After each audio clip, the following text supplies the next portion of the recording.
이런 ETF가 있다는 거 여러분들 알고 계셨나요? 정말 놀라운 ETF가 있습니다. 그건 바로 코스닥 롱, 코스피 숏 ETF라고 하는데요. 말 그대로 코스피가 떨어지고 코스닥이 올라야 오르는 ETF인데, 네, 안녕하세요. 주식은요, 혹시 기리기리새 기리십니다. 안녕하세요, 여러분들. 자, 전쟁이 끝나가는 것 같습니다. 거기에 화답하듯 오늘 증시는 일단 코스피는 많이 뜨거운 모습을 나타냈습니다. 기쁜 마음으로 경제 공부 또 같이 해보도록 하겠습니다. 그리고 이 영상은 KB 자산운용의 라이즈 ETF 함께합니다. 같이 공부하시죠. 렛츠 기릿. 첫 번째입니다. 우리 종전했어요. 기다리고 기다렸던 중동 전쟁의 종전 소식이 나왔습니다. 지난 2월 말부터 시작되었던 전쟁이 106일 만에 종료가 된다고 하는데요. 트럼프 SNS에 이란과의 합의가 마무리가 되었다고 밝혔는데, 그런데 우리가 지난주에 봤던 거 그거 있잖아요. 트럼프 80세 생일 때 원하던 선물을 받았다고 합니다. 최종 서명식은 오는 19일에 스위스에서 열린다고 하네요. 자, 그래서 이 소식과 함께 미국 주가 선물은 쭉쭉 올라갔고요. 코스피는 또다시 사이드카가 발동하는 모습을 나타냈고, 유가는 급락하는 모습이 나타났습니다.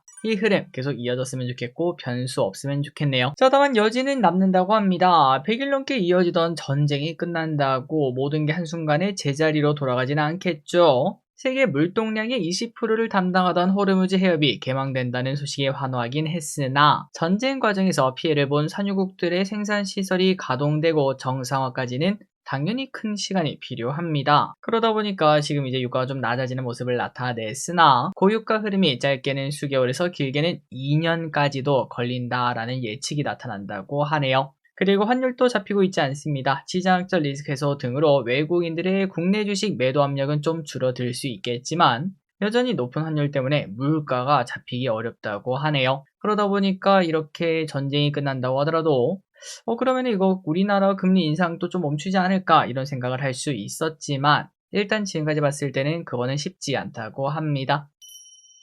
자, 그리고 실제로 금리는 쭉쭉 올라가고 있습니다. 하반기에 금리 인상이 예상되다 보니까 시중 은행들의 금리도 오르고 있는데요. KB, 신한, 하나, 우리 NH 등 5대 은행의 주담대 고정금리 상단이 지난달 말에는 7.1인데 지금은 7.5, 이제 좀만 지나면 8%도 머지않았다는 이야기가 나타나고 있습니다. 아니 근데 야, 이 정도 금리면은 그 대출받는 사람이 쑥 줄어들었을 것 같은데 라고 생각할 수 있는데요. 그런데 이 와중에도 대출 수요세가 엄청나게 커지고 있다고 합니다. 수도권 집값 상승과 증시 상승에 B2 수요가 늘면서 4월 대비 5월에 기타 대출이 5조 원이나 증가했다고 해요. 이는 5년 만에 최대 증가폭으로 과열되어 있다는 걸 확인할 수 있습니다. 그러다 보니까 은행들은 비대면 대출 신청 접수를 제한하는 등 한도 관리에 나서고 있다고 하는데, 자, 이 소식을 보다 보면은 야, 이거 부동산이 오를 수 있는 거 맞나? 주담대가 이렇게 높아지면은 1억만 대출해도 월 50만 원 이상 이제 이자를 내야 되고, 그런데 이제 집 살 때 1억만 대출한 사람 거의 없잖아요. 최대한 땡기려고 하죠. 그런데 만약 그렇게 되면은 진짜로 이자로 몇백을 내야 되는 그런 상황이 펼쳐지다 보니, 이러면 결국 집을 사는 수요가 좀 줄어들면은 부동산은 좀 잠잠해질까 이런 생각도 좀 들었습니다.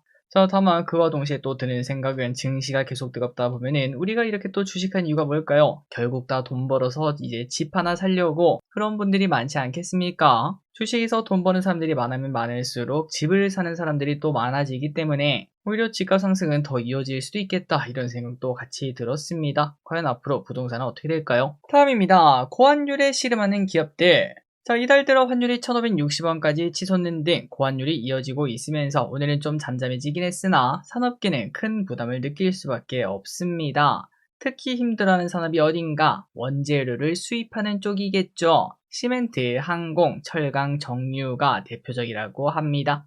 시멘트는 주원료인 유연탄을 전량 수입에 의존하고 있다고 하고, 철강도 마찬가지죠. 대부분의 원료를 수입하다 보니까 부담될 수밖에 없습니다. 그리고 이제 시멘트나 철강 가격 당연히 올릴 수밖에 없지 않겠습니까? 그럼 어떻게 될까요? 맞습니다. 건설업도 힘들 수밖에 없겠죠. 이거 보니까 야, 이 집값이 또 분양가가 올라가겠네 라는 생각이 듭니다. 그리고 항공사는 환율에 따른 수익 변동이 가장 큰 기업 중 하나인데요. 대부분의 항공사들은 그 비행기를 리스로 가져옵니다. 직접 사서 가져오지 않죠. 그런데 그 리스 대금을 전부 다 달러로 지급해야 되는데 환율이 올라가면은 열심히 돈 벌어서 리스료로 이제 카푸어가 아니라 비행기 푸어가 되는 모습을 나타낸다고 합니다. 참고로 대한항공 같은 경우에는 환율이 10원 변동하면은 외환 평가 손익이 550억 원이나 발생한다고 하죠. 다음입니다. 자, 그러면 우리 실생활에 가장 연관된 이야기죠. 기름값은 도대체 언제 떨어질까요? 어쨌든 전쟁이 끝나게 되는데요. 높은 기름값이 좀 금방 잠잠해질까라는 생각이 들었지만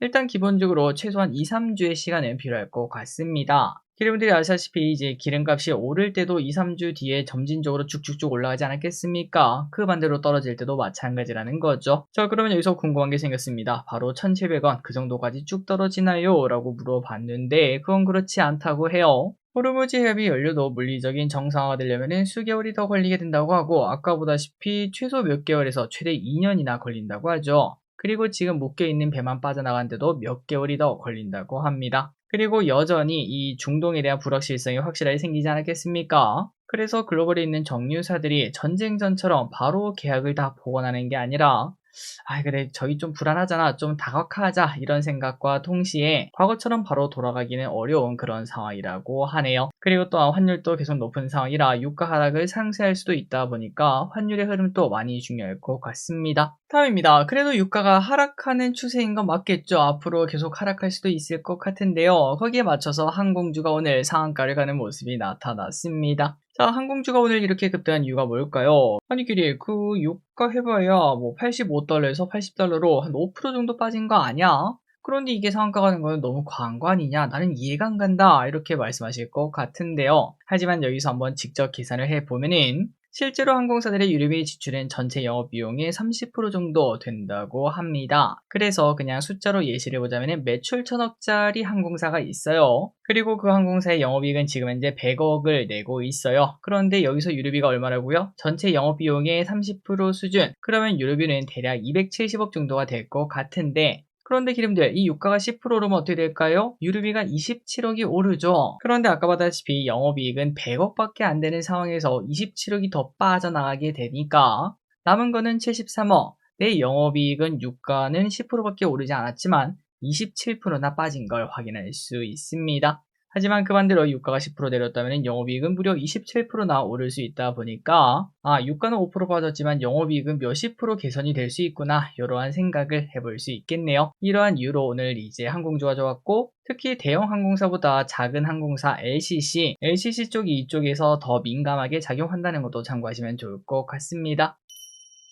다음입니다. 이번 주 주요 일정은 이번 주 주요 일정 체크해 보도록 하겠습니다. 일단 오늘은 G7 정상회의가 있고요. 내일은 일본 금리 발표가 있고 아마도 인상 예상이 된다고 하죠. 그리고 수요일에는 미국 FOMC가 열리고 케빈 호씨의 첫 번째 메시지가 중요할 것 같습니다. 한번 보도록 하고요. 그리고 목요일엔 미국 선물옵션 동시 만기이며 한미전략투자공사 출범도 있습니다. 조선, 원전주 어떻게 될지 보도록 하겠습니다. 마지막으로 일요일에는 월드컵 멕시코전이 있다고 하는데 아마도 많은 분들이 회사에서 이제 몰래 보실 것 같습니다. 그리고 마지막으로 목금에 공모주가 있다는 것도 확인하시면 될 것 같네요. 다음입니다. 이런 ETF가 있다는 거 여러분들 알고 계셨나요? 정말 놀라운 ETF가 있습니다. 그건 바로 코스닥 롱, 코스피 숏 ETF라고 하는데요. 말 그대로 코스피가 떨어지고 코스닥이 올라야 오르는 ETF인데 그런데 올해 코스피랑 코스닥이 어땠죠? 코스피 2배 올랐습니다. 그런데 그 반면 코스닥은 보합권.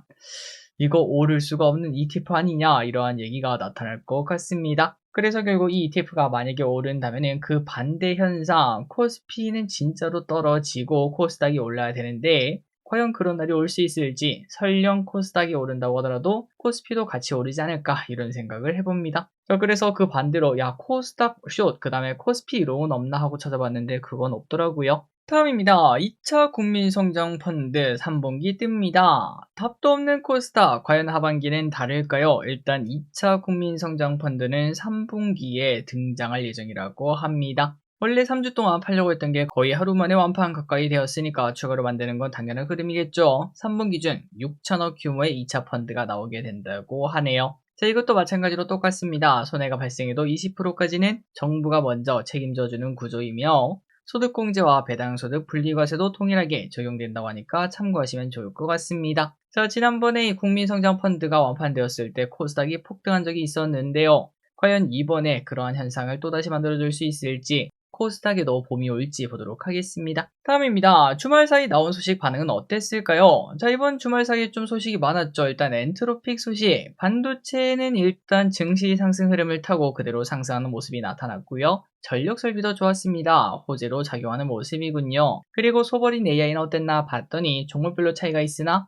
대체적으로는 조금 오르는 모습을 나타냈습니다. 코스피가 오늘 5% 넘게 상승한 모습을 나타냈는데 그 정도까지는 못 오르는 모습이에요. 그리고 다음으로 스페이스X는 어땠나? 일단 미래세 벤처 투자가 급락했고요.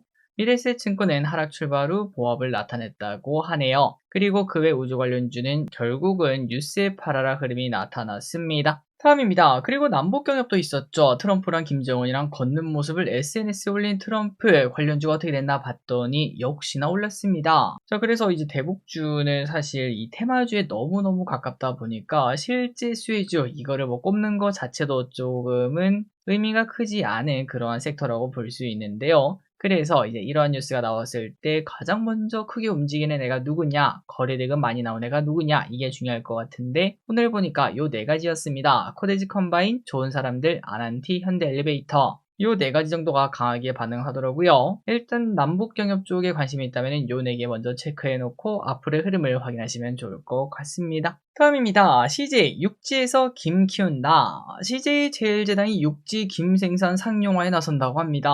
예전에 그 김 완전 난리였을 때 검은 반도체라고 불린 적이 있었는데요. 그래서인지 이제 김을 육지에서도 키운다고 하네요. 오는 8월 시설을 착공해 내년 상반기에 완공한다고 합니다. 자, CJ에서 육상 양식을 선택한 이유가 뭘까요? 김은 바다에서 하는 거 아닌가요? 하고 봤더니 일단은 한국 김 수요가 증가하면서 많이 만들면은 더 많이 팔 수 있는 그런 환경이 마련되었기 때문에 그렇습니다. 그런데 바다에서 이제 원하는 만큼 다 만들면은 좋겠지만 기후변화로 인해 해수 온도가 상승하다 보니까 생산 변동성이 증가했고 수급 불안정성이 있었다고 하네요. 그래서 육상에서 양식하는 그러한 기술을 개발했고 내년 상반기부터는 육지김을 우리가 먹을 수도 있겠습니다.